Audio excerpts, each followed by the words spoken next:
où sa mère fleurissait la page nécrologie. Il signa l'épitaphe de maman avec son premier cri. J'ai commencé la guitare, j'avais 16 ans. Je crois que le premier riff, c'était pas une reprise, c'était un riff que j'avais effectué. C'était le riff de Sunday Bloody Sunday de U2. Mais je crois que c'est un grand classique quand on commence la guitare.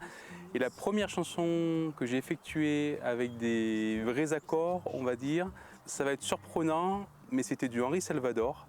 Et c'était Le lion est mort ce soir. Qu'il aura fait carrière.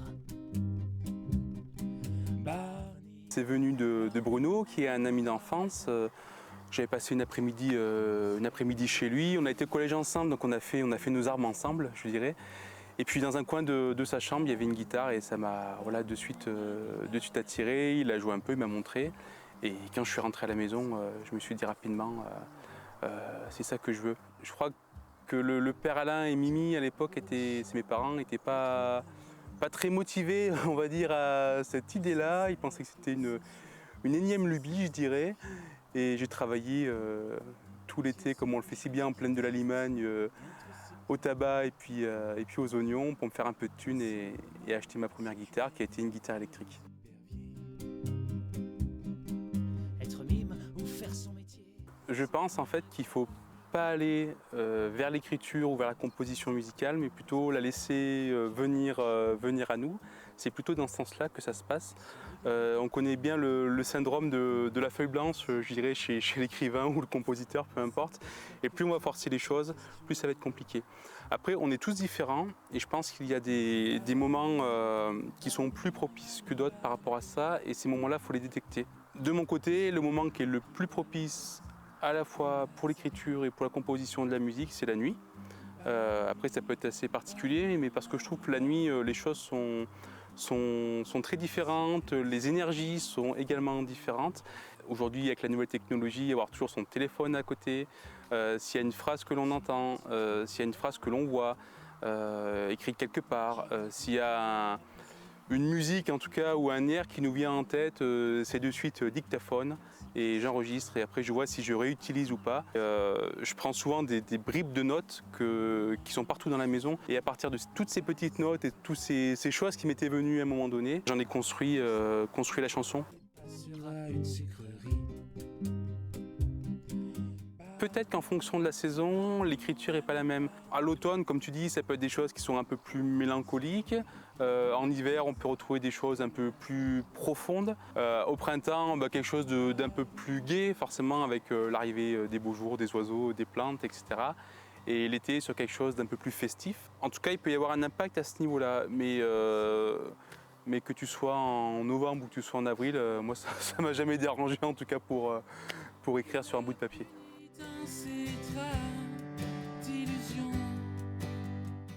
Le travail, c'est le travail, et la vie privée, c'est la vie privée. Et je fais en sorte, surtout dans un métier comme le mien, de vraiment bien différencier les deux. Dans le monde du médico-social, ou d'ailleurs tous les métiers de façon générale qui sont dans l'humain, je pense que c'est important d'avoir à côté un exutoire, parce que tu deviendrais vite fou. Et la musique fait partie en fait de mon exutoire. J'aime parler du quotidien, j'aime parler des petits riens qui font les grandes choses, on va dire, de monsieur et madame tout le monde. Même si le travail fait partie intégrante aujourd'hui de nos vies, c'est pas là que je vais chercher mon inspiration. Et je pense que je n'irai jamais chercher mon inspiration de ce côté-là.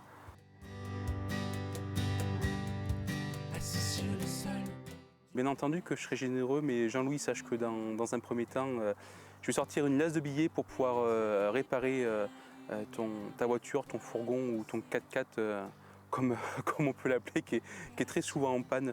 Donc ça sera ma première générosité, c'est de venir t'aider à réparer les fuites d'huile de ton carrosse. Et par rapport à la générosité, je pense que les gens qui sont autour de moi et qui me connaissent savent que je suis généreux. Après, qu'est-ce qu'on entend par générosité, hein? C'est très variable. Est-ce que c'est le fait de sortir son portefeuille, ou est-ce que c'est le fait de prendre du temps pour les gens, de passer du temps avec les gens?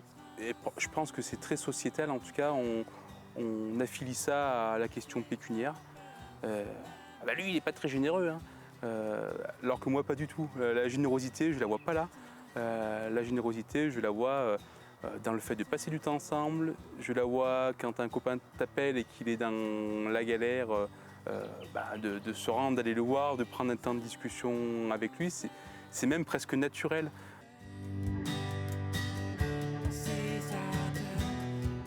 Pour moi, il y a deux moments. Le premier moment, c'était globalement quand j'ai débuté la guitare, on va dire à peu près un an après mon début de la guitare, parce que je suis autodidacte sur cette question-là, j'ai mes prix de cours. Et en ayant déjà pris mes prix de cours, on est un peu, des fois un peu perdu, tout simplement.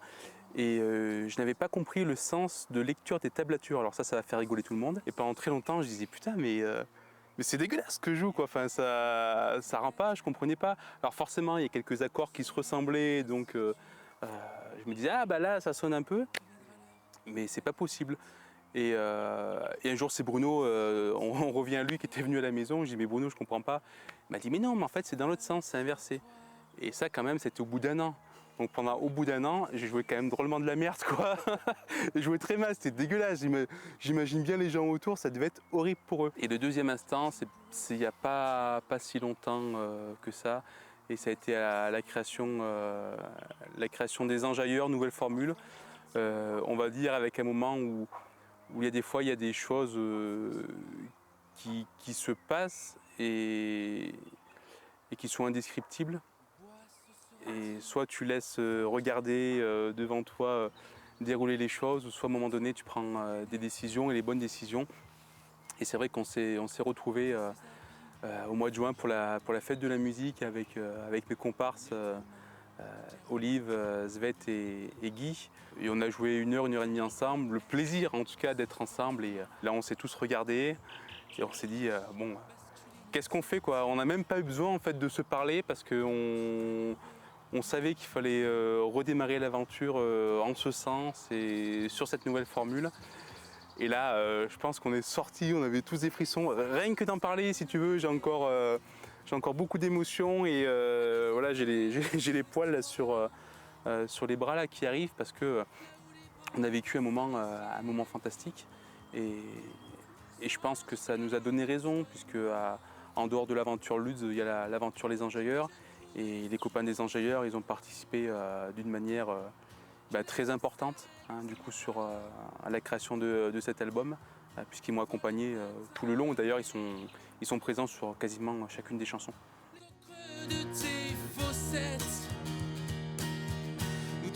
Alors ça va être assez particulier ce que je vais dire, mais c'est quand j'ai appelé les copains et que j'aurais demandé s'ils acceptaient de me suivre dans cette aventure. Et le fait qu'ils m'aient dit oui. Moi, ce que je retiens souvent, c'est les petits détails, en fait, parce que les petits détails, je pense que c'est ce qui fait un tout.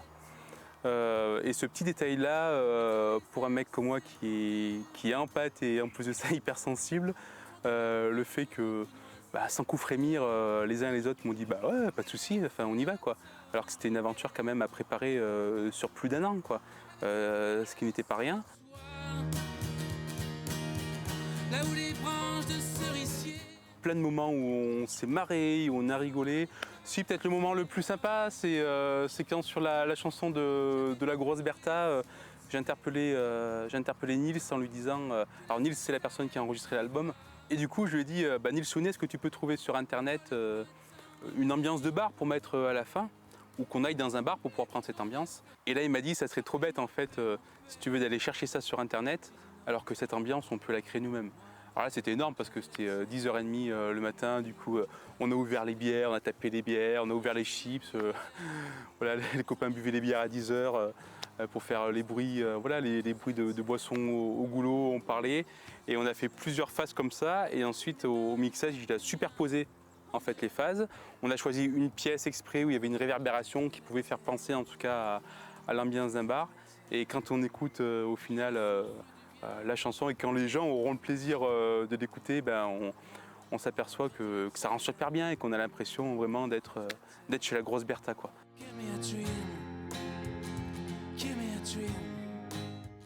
Alors ma chérie, elle a tendance à dire qu'une jupette c'est une petite jupe.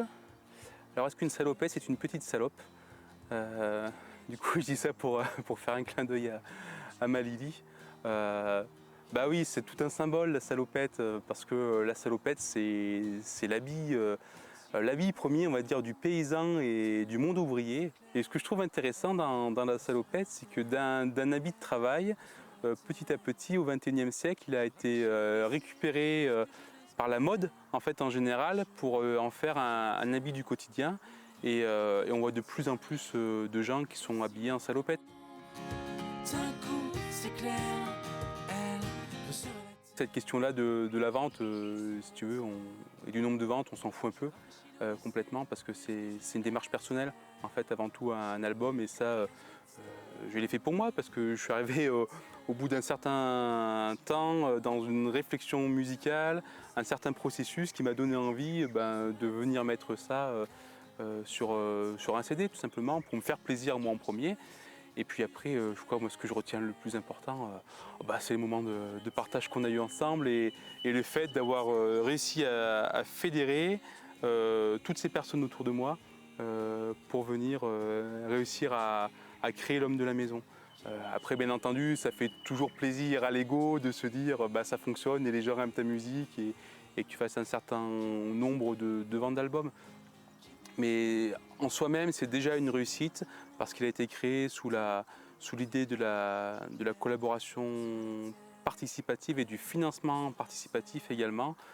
Ça me permet de faire un petit coucou à mes amis de la famille magique, Cyril et Laetitia, qui ne sont pas pour rien du tout sur ces questions-là. Et donc, il y a déjà plus d'une cinquantaine de contributeurs qui ont participé financièrement sur un don à un moment donné pour que cet album puisse se créer. Qui s'accumule au coin de ses abus.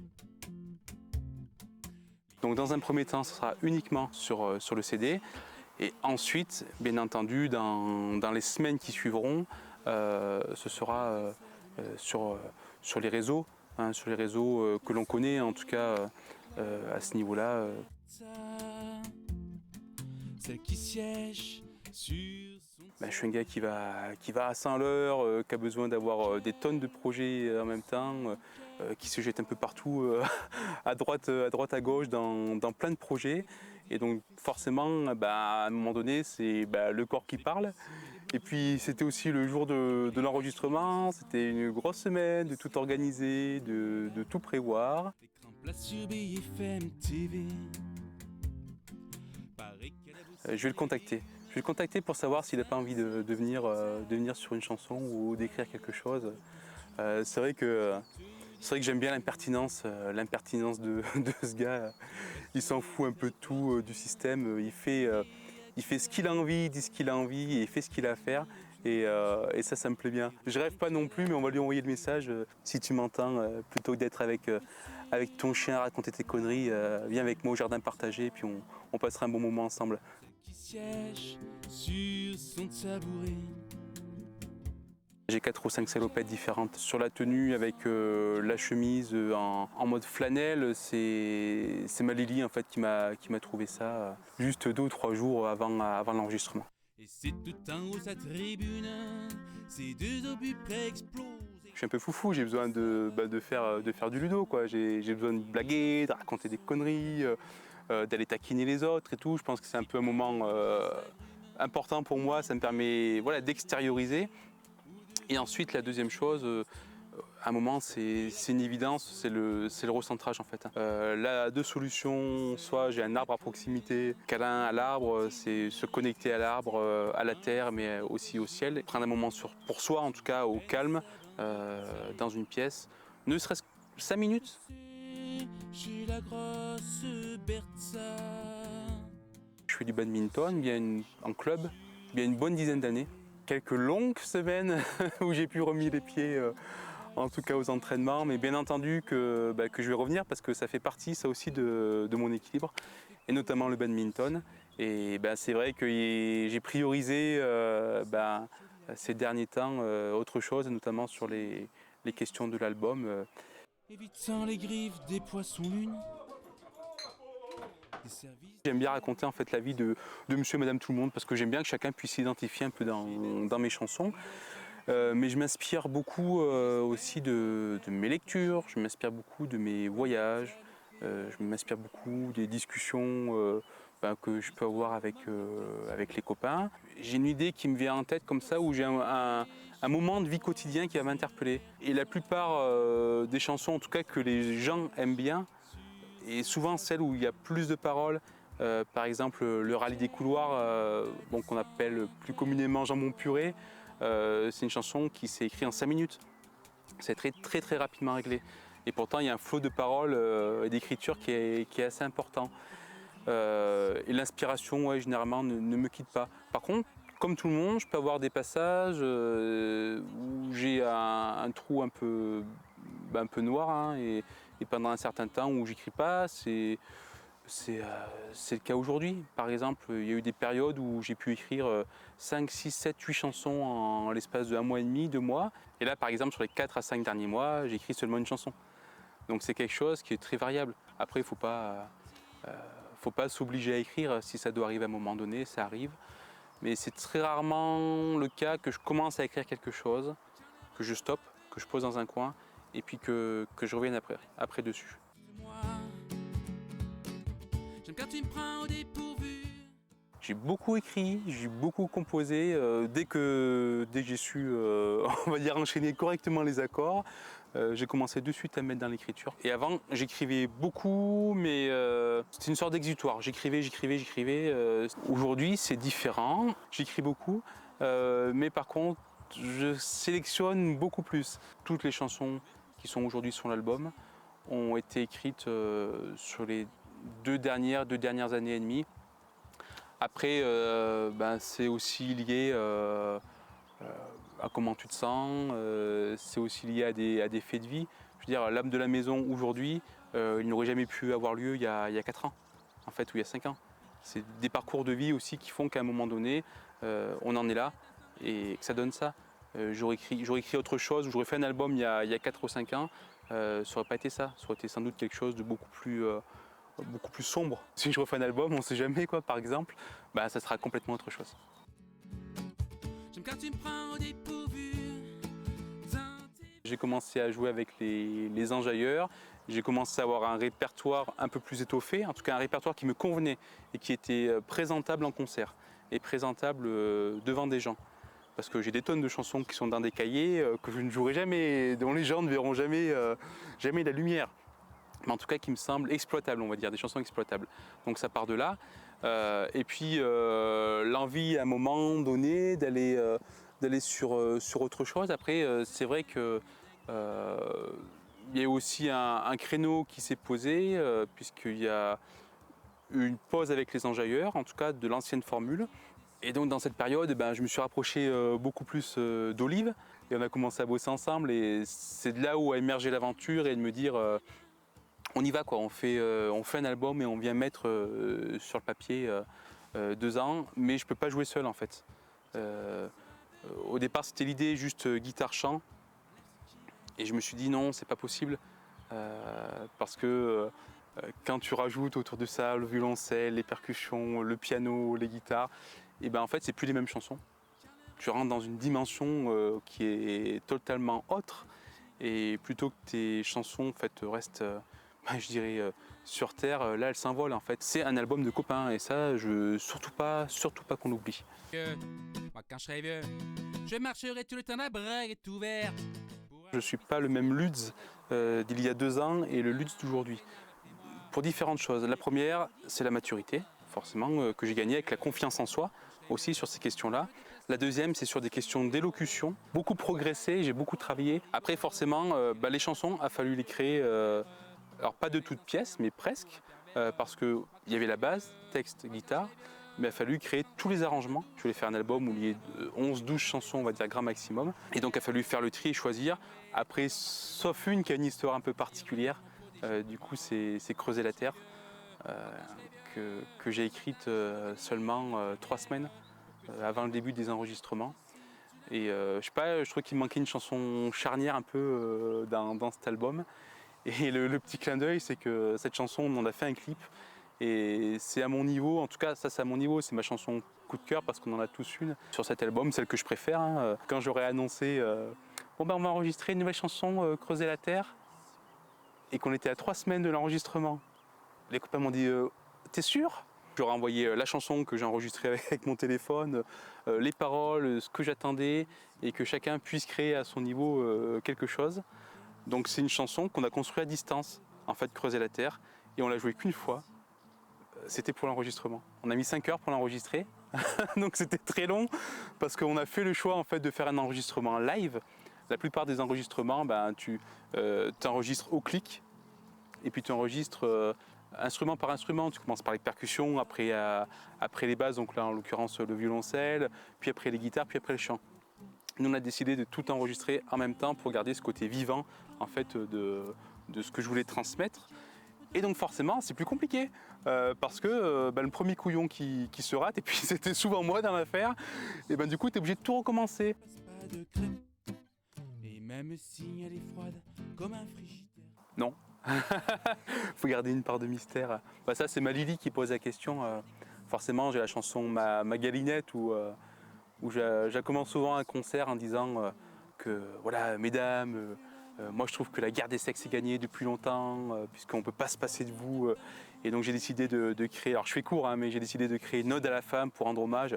Alors généralement du coup le public féminin qui est en face, dis donc, c'est bien, il est bien ce jeune homme et tout, bien sous tout aspect, le genre idéal quoi en gros. Et forcément quand je joue ma galinette, ça n'a rien à voir avec ça, c'est quelque chose de très taquin, bien entendu, quelque chose que je pense pas du tout sur cette chanson, qu'on soit bien clair. C'est un personnage, c'est une parodie. Et on s'est aperçu de ça des fois, puisque ma Lily, son prénom c'est Magali, ma galinette. Mais chut, en fait j'ai rien dit du tout, on va garder une sorte de mystère. Qui est cette fameuse galinette Ou le soir quand elle parle pour me distraire. C'est votre album, c'est grâce à vous que j'ai pu faire ça, c'est grâce à vous que j'en suis là. Donc j'espère que, en tout cas, vous prendrez autant de plaisir à l'écouter que nous, on a pris plaisir à l'enregistrer. Parce que c'était une aventure juste extraordinaire. Voilà. Même si sur ses boutons elle ne passe pas de crème, mais je l'aime bien quand même.